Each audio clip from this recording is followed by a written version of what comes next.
Well, I suppose I'd like to start by saying that it's impossible, really, for me to present my project here today. My project consists of a year of research, dialogue with the CPS curatorial team, a series of works that are in La Opinion. So what's been passed out is one particular work in the large body of work that I've produced. And the whole body of work is about the 11th of March, 2004 train bombings in Madrid. I remember awakening to news of the bombings in Madrid, and like many others that morning, tuned in to watch the world's media attempt to reconstruct the sequence of events leading to those fateful 3 minutes. Amidst ever-changing speculation about the motives of the perpetrators and the political ramifications of the attacks, I listened with a sense of sadness and disdain, but no fear or apprehension. I was neither a resident of Madrid nor a citizen of Spain. There was no need for me to grab the nearest phone and place a distressed call to someone who might have been traveling on one of the trains when the bombs exploded.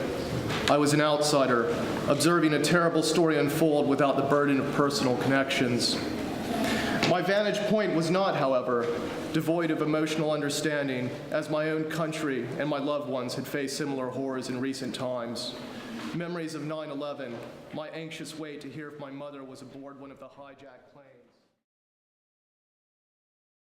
I appreciate there's a lot of intense emotion there, so I think we appreciate that you don't have to immediately launch into the next stage if you want to make it gradual. That's a positive thing. So well, no, it would be if somebody told you it was succinct and to the point, you would be happy. That would be a positive thing. It was succinct and craftful. Sure. Yeah. Okay. But again, it's two sides of the same coin. If I don't achieve that, then I failed. Well, I mean, let's do it positive, right? It's if you want to put it in the negative, it would be not succinct. Well, positive and negative, like I said, they're two sides of the same coin. Right. Well, okay. So, well, sometimes they're not, but in this case, they are. For this project, I can tell you. I mean, you realize that sometimes they're not binaries. I mean, it doesn't.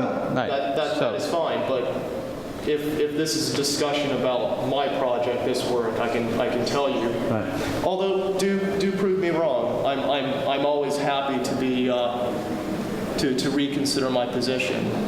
We have now one positive. We have so positives. I think we had passion in one. I don't know if emotionally triggering was another. In another group, awareness, production, sustainability.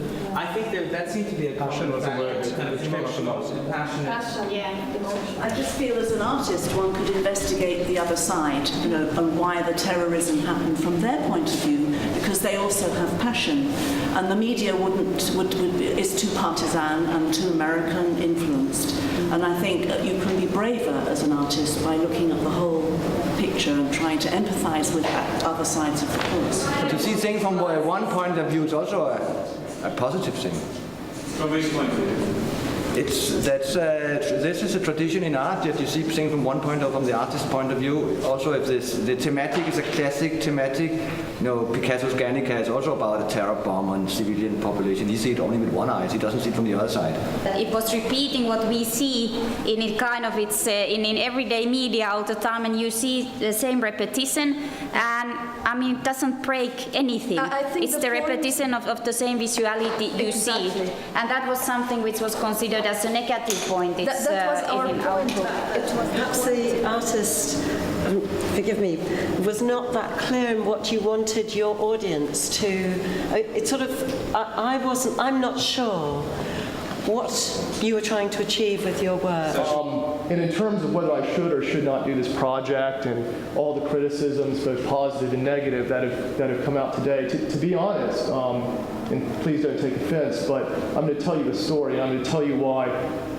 That's all good and well, but to me it really doesn't matter. I was installing the work in the museum, and the exhibition was halfway up, and three painters, a painter came into the space, and he was just wanting to ask me for white paint.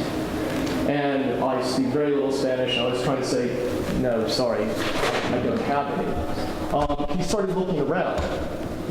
He realized what the works were about, and he started to talk with me about it. He was so interested, he actually got his two colleagues, brought them into the space, and we discussed, in this very, I mean, they could hardly speak. You know, we could hardly communicate to each other.